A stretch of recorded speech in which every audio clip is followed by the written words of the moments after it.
এয়া আকাশবাণী তেজপুৰ। শ্ৰোতাসকল, আকাশবাণী তেজপুৰ কেন্দ্ৰৰ এই বিশেষ অনুষ্ঠানলৈ মই ৰূপলীয়ে আপোনালোক সকলোকে স্বাগতম জনাইছোঁ।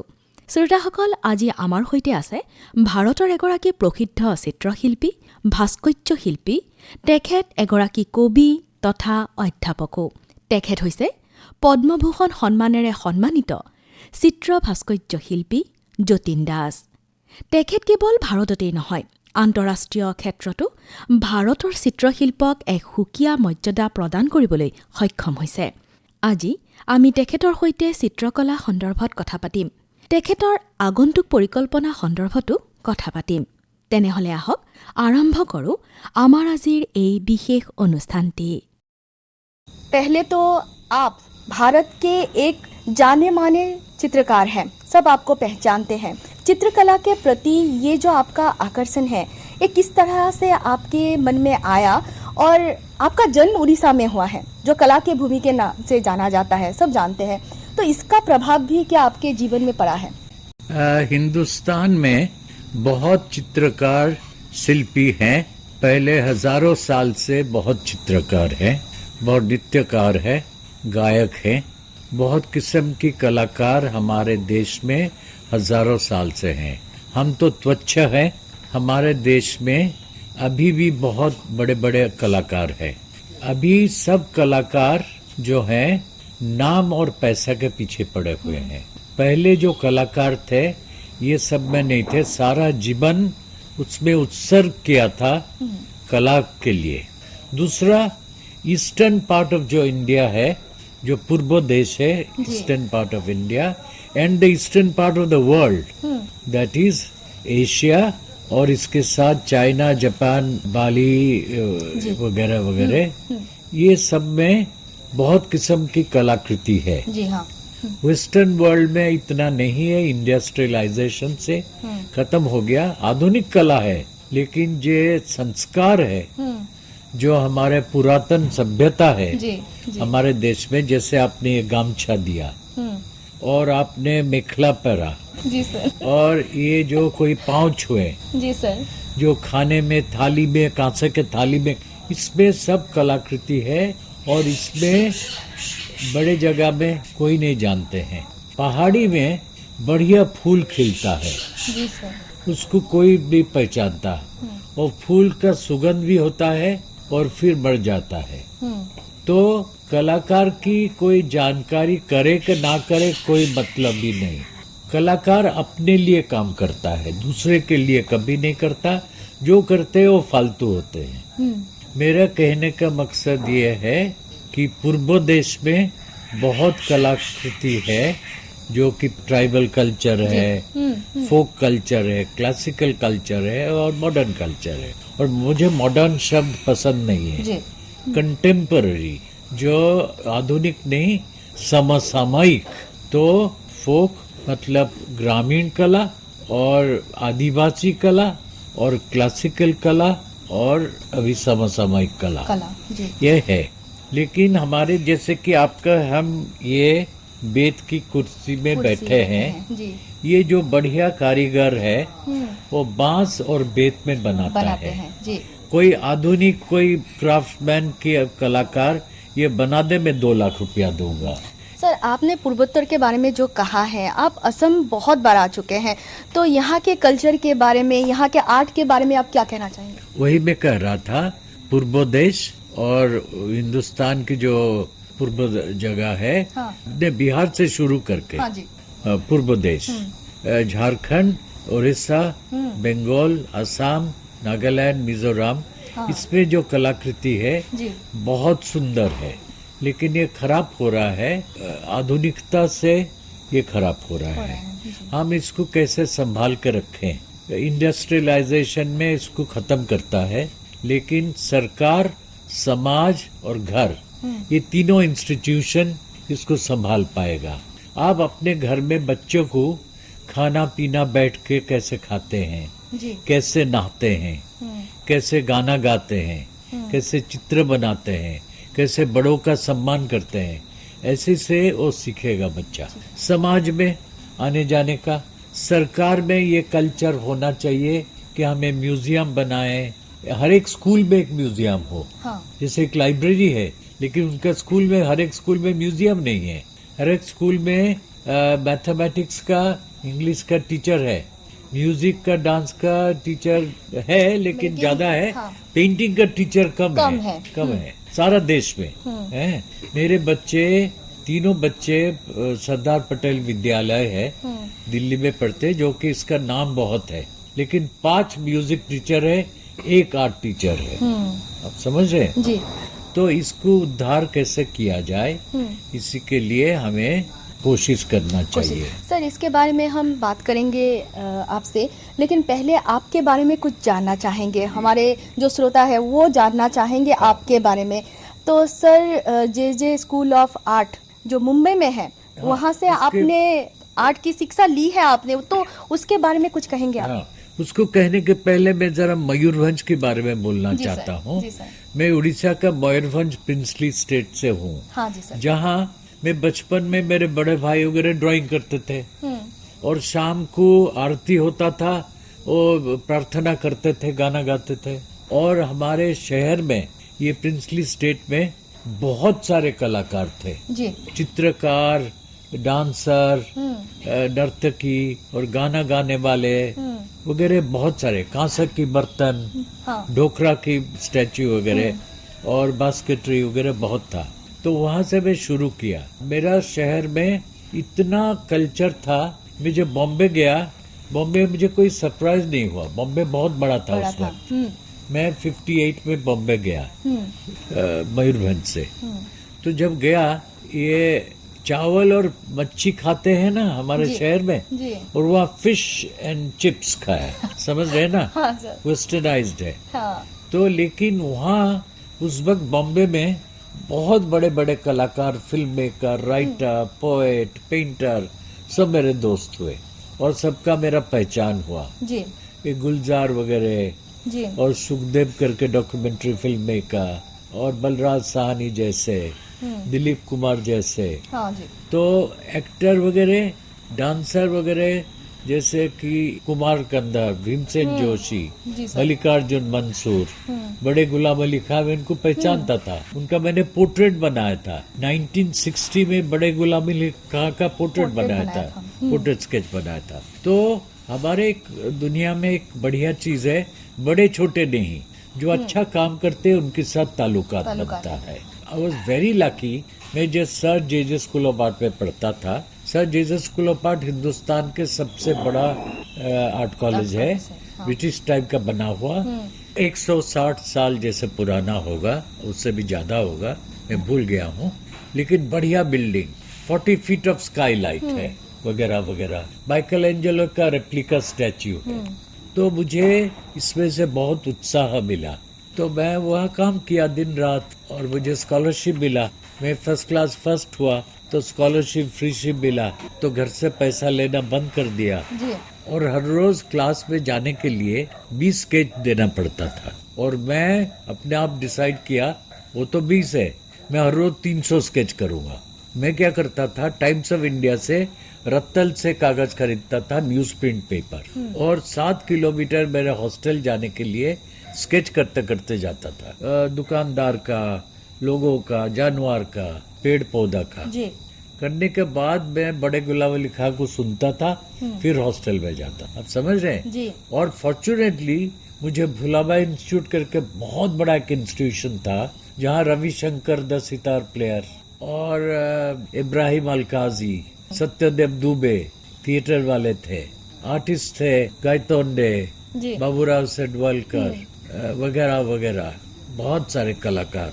और वहाँ मैं उनके साथ मेरा ताल्लुकात बना, मैं वहाँ काम करता था। हुसैन भी वहाँ आया जी। तो फिर ऐसे काम करने लगा।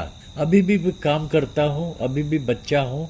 और मैं कहता हूँ, इन माई 50s, 60s, 70s मैंने बोला जी कि मैं चित्रकार हूँ।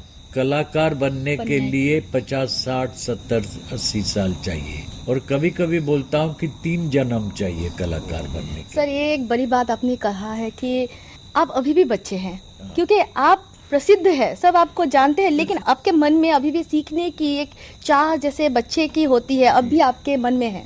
तेजपुर में आया, यहाँ का फूल पौधा देख, उसका भी ड्राइंग कर रहा हूँ। कोई भी कलाकार दुनिया में कहीं भी, किसी देश में भी, कलाकार नम्र होता है, सीखने कोशिश करता है जी और प्रकृति से ग्रहण करता है। जी आप समझ रहे हैं ना? जी जी जी मैं गुवाहाटी आया था, मुझे संजय हजारिका ने बुलाया था और मेरे एक क्लासमेट आसाम का प्रणब बरुआ मेरे साथ पढ़ता था, वो गुजर गया युवक अवस्था में, तो उसके लिए एक म्यूजियम बना नौगांव में और उसके लिए मुझे बुलाया गया था। आपके चीफ मिनिस्टर भी थे वहाँ और हमने इनॉग्रेट किया और एक बढ़िया स्कल्पचर बीरेन सिंह ने उसका डबल लाइफ साइज का स्टैचू एंट्रेंस में बनाया, इतना बढ़िया बनाया। और ये कोई रेयर म्यूजियम है एक आर्टिस्ट का। जी जी सारा इंडिया में किसी एक सिंगल आर्टिस्ट का म्यूजियम कहीं ज्यादातर नहीं है। नहीं है। सुनिए, आप दुनिया को भूल जाइए, आसाम में इतना चीज है और पूर्व देश में, हाँ जी उसको ग्रहण करे, सीखे, उसको कायम करे। देखिए, आप लोग मेखला बढ़िया पहनते हैं ना, कोई आसामी मैंने देखा नहीं कि कुर्ता और धोती पहन रहा है। So the women are retaining the culture of Assam, not the men. और high quality weaving, yes sir. ये जो वीविंग है, कोई चित्रकार ऐसा नहीं बना पा रहा है। क्यों? वो सब घूम रहे हैं, फिर रहे हैं, सिनेमा देख रहे हैं, मोबाइल देख रहे हैं, जी जी उससे कुछ नहीं होता। हमारे एक पुराने कहावत है कि if you scratch the earth, कोई नया चीज निकलेगा। उसके खुदाई थोड़ा सा करेंगे, खिंचाई करेंगे तो कुछ निकलेगा। तो ऐसा तो है ही। बहुत जगह में अभी हिंदुस्तान में थोड़ा खुदाई करेंगे तो बड़े बड़े स्कल्पचर मिल रहा है। जी सर। गुजरात का समुद्र के अंदर, नदी के अंदर वो जगह है लोथल, जैसे कि हम बोलते हैं कि मोहनजोदारो पुराना, लोथल मोहनजोदारो से पुराना है, समुद्र के बीच। हाँ, तो ये जो ब्रिटिश कॉन्सेप्ट हमारा, जैसे कि मुझे नहीं मालूम था, मयूरभंज का princely state started in 9th century, is one of the oldest in the country. 9th century is very old, है ना। तो जैसे कि आप देखिए, अभी हिंदू मुस्लिम का भी हो रहा है। मुस्लिम लोग भी 1000 साल से इधर रहते हैं। बुद्धिस्ट, हिंदू, मुस्लिम, जैन सब है। अब सब लोग मिलजुल कर रहना चाहिए। जैसे कि dancer, musician, painter, architect, designer सब मिलकर रहना चाहिए, है ना। मेरा कहने का मकसद ये है कि हम मिलजुल के सीखें, आपस में ग्रहण करें और उसका बुनियाद हम इसको ठीक करें। जैसे कि मैंने सुना ये बहुत पुराना सर्किट हाउस है, उसको मॉडर्न कर दिया। पुराना का ओरिजिनल रखना चाहिए। और एक बात करता हूँ, चर्च मॉस्क वगैरह जितना है ना हिंदुस्तान में, वो बढ़िया साफ सुथरा बढ़िया है उसका आर्किटेक्चर। बहुत मंदिरों में लाल पीला रंग लगा देते हैं। साउथ इंडिया में बहुत जगह में पत्थर के ऊपर रंग लगा हुआ है। तो ये हिंदू कल्चर बहुत पुराना है।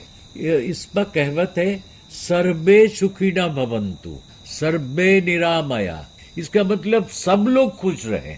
ऐसे कॉन्सेप्ट कोई रिलीजन में नहीं है। हिंदू रिलीजन कहता है पेड़ पौधा जानवर इंसान सब खुश रहे। इतना बढ़िया कॉन्सेप्ट। एक रिच कल्चर जो है हमारा है, पहले से ही है। मैं आपसे पूछना चाहती हूँ कि जब एक आर्टिस्ट पेंटिंग करता है, वो अपने पेंटिंग ब्रश से, अपने रंगों से, वो अपना जो भाव है, अपना जो इमोशन है, वो एक कागज पे या फिर एक कैनवस में वो उतारता है। आप जब एक पेंटिंग करते हैं तो आप किन दिशाओं के ऊपर ज्यादा महत्व देते हैं? मैं हमारा देश का कि दुनिया का जो बेसिक के साथ कनेक्ट रखता हूँ। इसका मतलब ये है, एक एग्जांपल देता हूँ। मेनका गांधी दिल्ली में कोई एनिमल का ये करती है। मुझे एक दफा 15 साल पहले बोला, जतिन गाय के ऊपर मैं एक प्रोग्राम कर रहा हूँ, तुम कुछ ड्राइंग दे दो, पेंटिंग दे दो। तो मैंने गाय का बहुत स्केचेस किया है जिंदगी में, फिर भी मैंने बोला मुझे 2 हफ्ता दे दो। मैं सारा दिल्ली में घूम के करीब 200 गाय का स्केच किया, फिर उसको दिया। एक कहने का मकसद ये है, अभी मैं कल आज एक पेंटिंग इधर बनाया।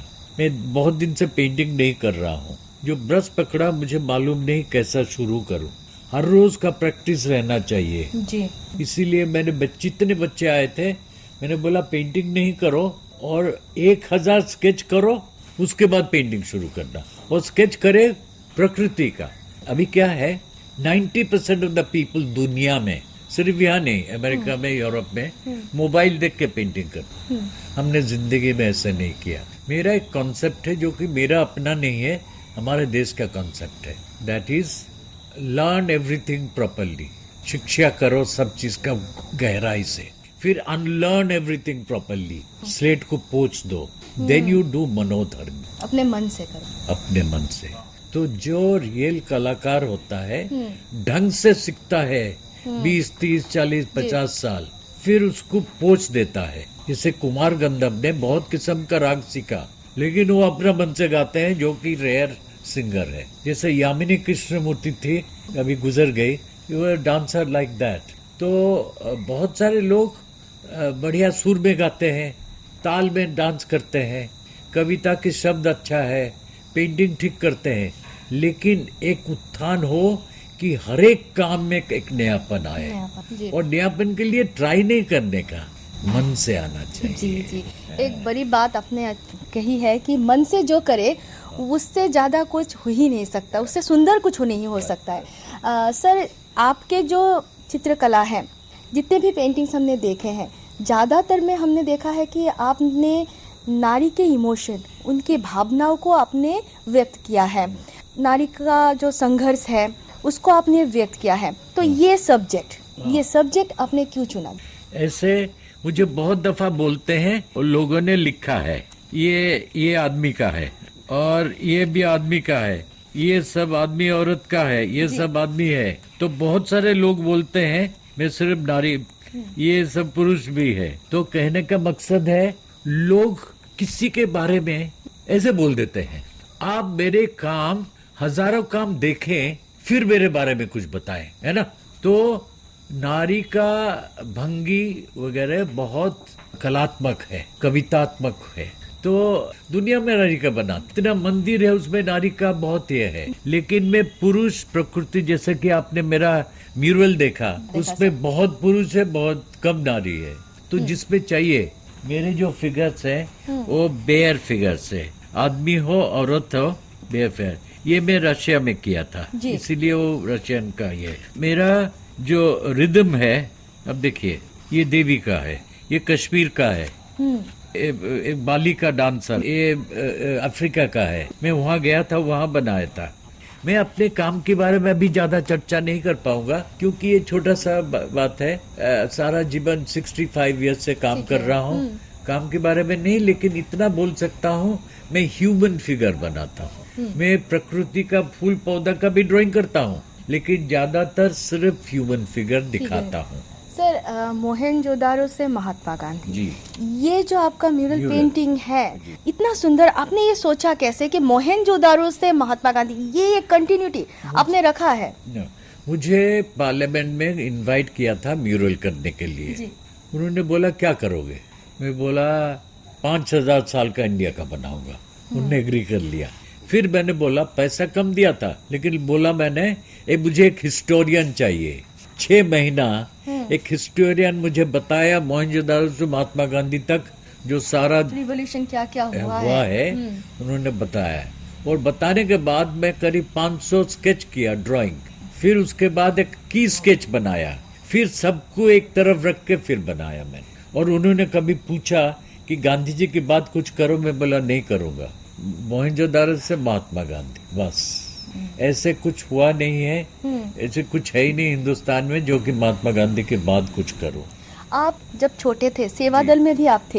हाँ, अरे कैसे मालूम? अच्छा, मैं सेवा दल में बचपन में था, और हमारा शहर में बहुत कल्चर था। मयूरभंज में कल्चर मतलब, तो फ्लड के टाइम में हम लोग चावल लेके बांटते थे। अच्छा, मैं स्पोर्ट्समैन भी था जी, मैं एनसीसी में भी था। I was not a very good student in school, pass किया, फिर कॉलेज में गया। नहीं, मेरे भाई वगैरह, पिताजी वगैरह बोले आर्ट नहीं पढ़ने का, मुझे आर्ट पढ़ने का था, नहीं तुम साइंस पढ़ो। सो बायोलॉजी किया 2 साल। जब बायोलॉजी किया, inter college youth festival Cuttack में मुझे अवार्ड मिला जी। फिर inter university youth festival Delhi आया जी, और ये नेहरू जी और प्रेसिडेंट राजेंद्र प्रसाद लोगों को सब मिला। फोटो भी है, हम लोग बैठे हुए हैं, नेहरू जी बैठे हुए हैं। फिर जब मुझे अवार्ड मिला, फिर वापस आने के बाद मेरे एक दोस्त ने बोला कि जेजे स्कूल ऑफ आर्ट है जी, तो मैंने अप्लाई किया। और पिताजी के पीछे मैं पड़ गया। उन्होंने 500 रुपया दिया और मैं अकेला गया ट्रेन में। बालासोर से, मयूरभंज के पास बालासोर है ट्रेन, वहां से बॉम्बे गया। और मेरे बाजू में एक आदमी बैठा था कि कॉलेज की, मेरे जीसस स्कूल ऑफ आर्ट के बाजू में रहता है। तो बोला तुम मेरे घर में ठहर जाओ। तो मेरा सूटकेस ले गया, मैं जेजे में सीधा चला गया। अब समझ रहे ना जी तो जो कुदरत का गति नहीं आ रहे, जी जो भाग्य में होगा, लेकिन आपको कोशिश करना पड़ेगा। जी आप मेरे इंटरव्यू करने आए हैं, जी आपको थोड़ा लेट हो गया, लेकिन बैठना पड़ेगा। इंटरेस्ट है तो, डेफिनेटली सर। इंटरेस्ट नहीं है तो आप चले जाएंगे। नहीं तो आपकी अच्छे अच्छे बातें और कैसे हम सुन पाते, आपसे कैसे इंटरेक्ट कर पाते। और एक बात भी है, आपको इंटरेस्ट है इसीलिए बोल रहा हूँ। जी सर। आपको इंटरेस्ट नहीं होता इतना बोल भी नहीं पाता मैं। समझ रहे ना। जी सर, थैंक यू तो सर। एक लगाव, जैसे कि इसके वजह से मैं आया हूँ, दास की वजह से। जी सर। हमारे दोनों दास है ना। अच्छा, दास का मतलब लोग समझते नहीं है, ये वैष्णवाइट दास है हाँ। कि कृष्ण का दास, इसीलिए दास है। मेरे ग्रैंडफादर का नाम पटनायक था और मेरे ग्रैंडमदर बिकेम ए वैष्णवाइट, इसीलिए दास बना। अच्छा, ये हैंडीकैप है, फिर इतना काम करता है। आपका असम का सारा सरकार, समाज, घर, सब इसको मदद करना चाहिए। जी वो तो है सर। मैं सिर्फ इसके वजह से आया हूँ, ये और असम, ये दोनों चीज की वजह जी, से जी, है। और मुझे देहरादून जाना, मेरे बहुत सारे काम है। मैं एक बड़ा स्कल्पचर बना रहा हूँ भिलाई में, तो उसको जाना था, देहरादून जाना था। मेरे पेंटिंग पड़े हुए नेपाल में, गोवा में, अमेरिका में, सब लाना है, सब बहुत बड़े प्रॉब्लम है। लेकिन मेरे बेटी ने गुस्सा किया, उन्होंने बुलाया, क्यों नहीं जा रहे हो। मैं इसको चिट्ठी लिखा कि थोड़ा बाद में आ जाऊं और एक दफा, लेकिन मेरे बेटी ने बहुत नाराज हुआ, तो मैं आया और इसके वजह से आया। इतना बढ़िया मौसम है, प्योर हवा है, और क्या चाहिए आपको। नदी ऐसा है समुंदर जैसा। Brahmaputra is the only male river. Yes, सारा हिंदुस्तान में all the rivers are female rivers, मालूम है। ओनली मेल रिवर ब्रह्मपुत्र ही है। ब्रह्मपुत्र है। और मैं यहाँ आया हूँ 4-5 दफा पहले, और मैं गया था माजुली से पंखा कलेक्शन किया। सर इसके बारे में भी मुझे आपसे पूछना है, क्योंकि सभी का एक रुचि होता है और आपका एक रुचि है कि आप हाथ के जो पंखे हैं वो कलेक्ट करते हैं। रुचि नहीं है, पागलपन। सर नहीं, ये रुचि है। नहीं। ये जो रुचि है हाथ का पंखा, आपने बोला कि माजुली में भी आपने कलेक्ट किया है। माजुली के ऊपर फिल्म भी बनाया हूँ। तो कहने का मकसद ये है, मैं क्या करता हूँ, जैसे कि बाघ और क्या कुत्ता सूंघते हैं ना, मैं ऐसे सूंघता हूँ, जहाँ मजा आता है वहाँ चला जाता हूँ। अब समझ रहे बात को। Metaphorically speaking, that I sniff wherever there is sanskar, there is culture, there is art, मैं वहाँ पहुँच जाता हूँ। जी सर। ये अलाप जो है, मेरा असिस्टेंट मेरा बच्चा जैसा भी है, मेरा ग्रैंडफादर जैसा भी है, मुझे डांटता भी है। मैं इसको लेकर नेपाल गया था। हम नेपाल गए थे एक टंका पेंटर के पास।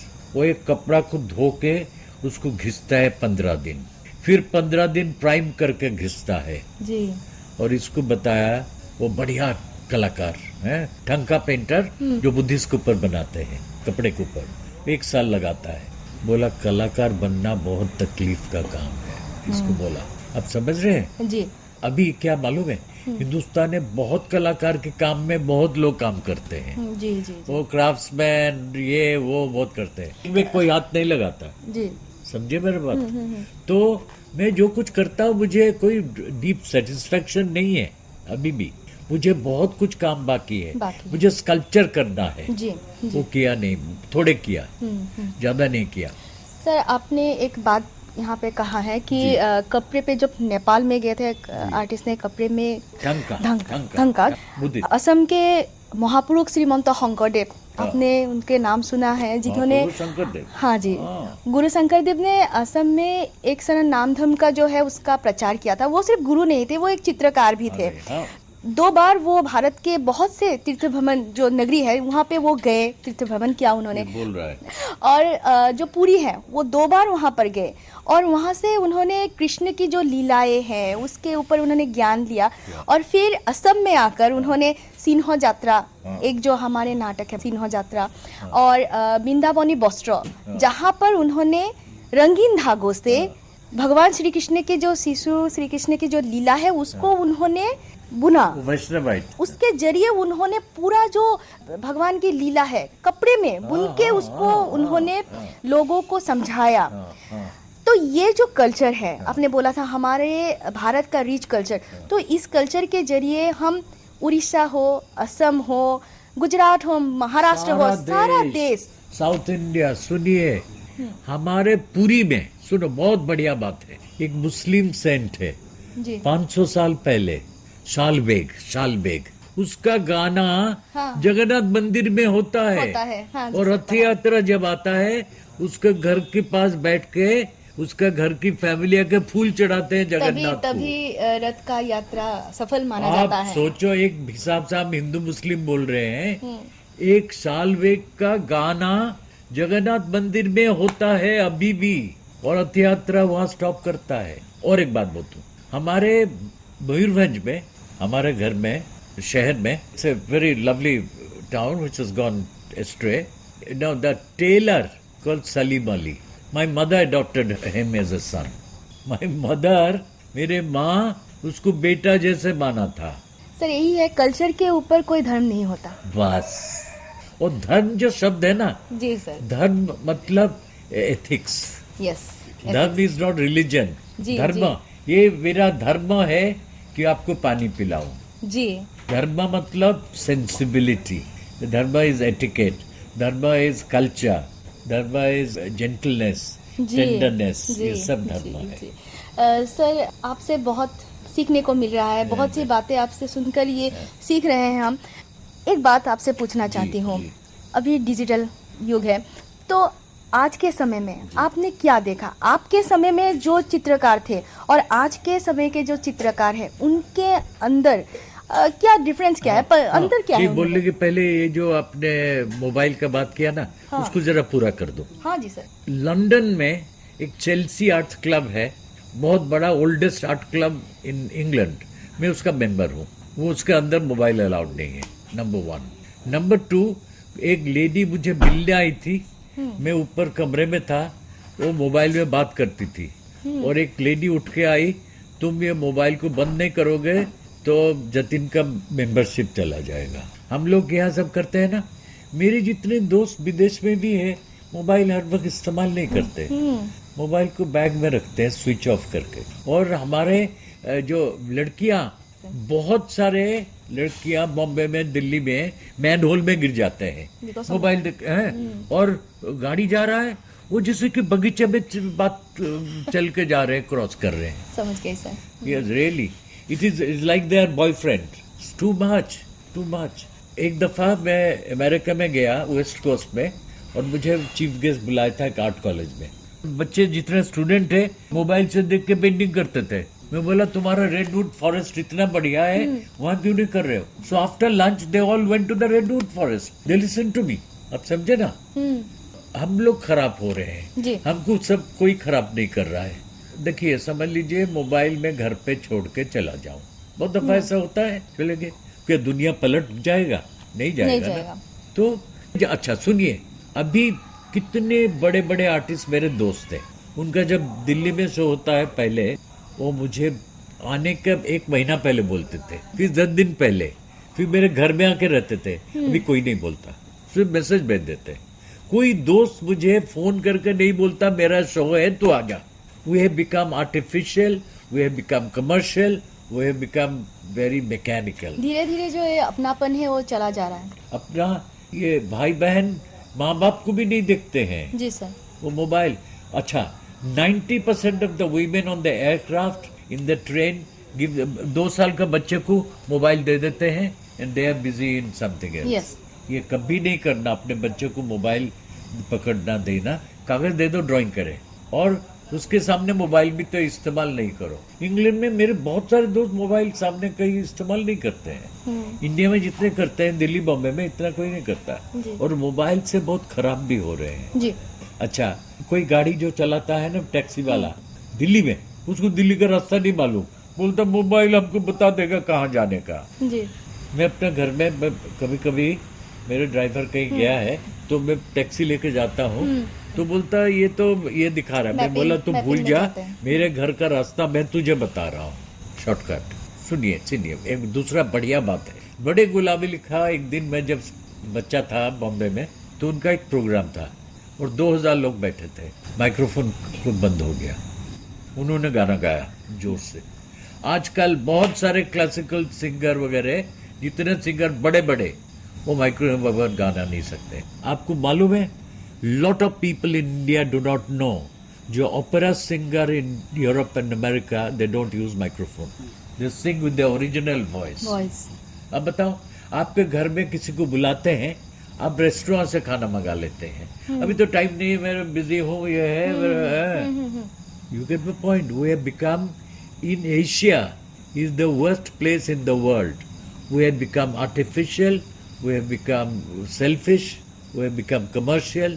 But sensitivity रहना चाहिए। ये जीवन छोटा सा है, उसको पूरा जीना चाहिए मस्ती से। जी, जितना हो सके। मैं जब ड्राइव कर रहा हूँ, मैं ड्राइवर हूँ, उस वक्त मैं मस्ती ऐसे गाड़ी नहीं चला सकता, है ना? सर, आपकी जो परिकल्पनाएं हैं, जी, प्लानिंग्स, जी, क्या क्या है? प्लानिंग तो कुछ नहीं, मुझे अभी मेरी प्रोजेक्ट्स को राउंड अप करना है। पूरे 10-12 किताब बनाना है। मैं करीब 200 लोगों को बोला हूँ, मुझे एक रिसर्च असिस्टेंट इंटर्न दे दो, कोई नहीं दिया। बोला देखता हूँ। अच्छा, दूसरा क्वेश्चन, सेकंड क्वेश्चन क्या पूछते मालूम है? कितना पैसा दोगे? मैं बोला उसको मेरा एरोप्लेन चलाना है, उसको चलाना आता है तो पैसा दूंगा। So without knowing the person capability, how can I talk about money? और मेरा जो काम है, कोई कमर्शियल नहीं है, कोई एडवर्टाइजिंग नहीं है, कोई पब्लिक रिलेशन नहीं है। मेरी किताब बनाने के लिए मुझे टाइप करे और ये करे, पंक्चुएशन लगाए, ये सब करे मदद के लिए। अच्छा, मैं आपको बताऊं, आश्चर्य होंगे, कोविड के पहले मेरे पास 8-10 यूरोप से, अमेरिका से स्टूडेंट आए थे। अपने खर्चे से, एयरक्राफ्ट का खर्चा दे के, मैं सिर्फ उनको खाना पीना रहना दिया था। वो आके मुझे बहुत, स्वीडन से आए थे। इंडिया में कोई नहीं मिल रहा है, पहले मिलते थे 20 साल पहले, अभी कोई नहीं मिल रहा है। सर, आप अमेरिका, लंदन, पेरिस, ग्रीस, बहुत जगहों पर आपने एग्जीबिशन किया है, अनगिनत एग्जीबिशंस आपने किया है। तो जब आप वहाँ पर जाते हैं, भारत के कल्चर को आप अपने चित्रकलाओं के जरिए वहाँ पे पेश करते हैं, तो लोगों का जो आकर्षण है, कैसा देखते हैं आप? मैं भारत का कल्चर प्रोजेक्ट करने के लिए कोई I am not flying the flag. मेरे मन में जो आता मैं बनाता हूँ, बस। इंडिया के हो, विदेश का हो, जो भी है। मेरा समझ लीजिए, मेरा पेंटिंग का, ड्राइंग का प्राइस है। मेरे जो कंटेम्पररी है, मेरे 3 गुना प्राइस में बेचते हैं। मैं नहीं करता, मेरा जो मन में आता है मैं वही करता हूँ। मेरे जब दोस्त आता है, मैं खाना बनाता हूँ, पेंटिंग छोड़ देता हूँ। अब समझे? तो जितना हो सके, जैसे बोला ड्राइविंग कर रहा हूँ तो उस वक्त मनमानी नहीं कर सकता जी, लेकिन जितना हो सके, सब तो नहीं हो सकता। देखिए, मेरे पास फ्रिज है, लेकिन मुझे मटका का पानी पसंद है। आप समझ रहे हैं ना? क्या बताऊं, बस ऐसे ही खाना पीना, बैठना, दोस्ती। एक गाना है ना, दोस्त दोस्त ना रहा, जी, एक हिंदी में गाना है। तो मेरे करीब का बहुत दोस्त है और कोई मिलते नहीं आजकल। जी, आप समझ रहे? और दोस्त लोग आ जाते थे मेरे घर में। मैं जब बॉम्बे से दिल्ली आया, मेरे निजामुद्दीन के घर में बहुत सारे बड़े बड़े आर्टिस्ट आके रहते थे। उसमें वो फेमस नहीं थे, अभी फेमस हो गए। मुझे उनका एग्जीबिशन में भी मैसेज भेज देते हैं, लेकिन फोन भी नहीं करते। परिवर्तन और ये जो एकदम पलट आ गया है सारा हिंदुस्तान में, हर चीजों में। जब भी इतना बढ़िया वेदर है, एसी क्यों चाहिए? गाड़ी में बैठो तो एसी चालू कर देता है। दिल्ली में मेरे ड्राइवर को मैं बोलता हूँ एसी नहीं चालू करना, बढ़िया मौसम है, लेकिन वो बोलता है अभी पोल्यूशन है, बंद करें। सर, असम में आप बहुत बार आ चुके हैं, तेजपुर में शायद आप पहली बार आए हैं, तो तेजपुर के बारे में आप क्या कहना चाहेंगे? आप वेदर के बारे में बोल रहे हैं, प्रकृति के बारे में बोल रहे हैं। इनके प्रोग्राम में दिन रात रहा, लेकिन मैं ये नदी, ब्रह्मपुत्र नदी और ये पेड़ और पहाड़, उसका मस्ती तो बहुत है। और मुझे कुछ लैंडस्केप करना चाहिए। सर, जरूर। हम चाहेंगे कि आप हमारे तेजपुर को अपने हाथों से उसको एक आर्ट कीजिए। मैं दोबारा आ सकूंगा कि नहीं मुझे नहीं मालूम। नहीं, हम चाहेंगे आप आएंगे। नहीं, बहुत जगह हिंदुस्तान में मैं जाना चाहता हूँ, बॉम्बे, दिल्ली, कलकत्ता छोड़ के। लेकिन बात यह है, मैंने ये जो बच्चे सब पेंटिंग कर रहे थे, वो कोई असम के बारे में नहीं कर रहे थे, इससे मुझे बहुत दुख हो रहा था। देखिए, मेरा एक कॉन्सेप्ट है, behave like in Rome, behave like a Roman. Yes sir. This old expression. इसका मतलब है, मैं जब पंजाब जाता हूँ रोटी दाल दही खाता हूँ, मैं जब असम आता हूँ तो असम का खाना चाहिए मुझे, और जब गुजरात जाता हूँ गुजरात की खाना। जी। और I am also interested in languages. मैं बोलता हूँ ओरिया, बंगाली, ओलप ओलप ओहमिया, कहूँ, and Gujarati, Marathi, Hindi, and I speak a little bit of French, German, Russian also. Sir Asomiya में कुछ बोल के। অসমীয়া কথা কইব লাগে, আদর আছে। অসমীয়া একদম ওড়িয়া শব্দ। हाँ जी, जी सर, जी सर, हाँ। You know why? I feel if you take the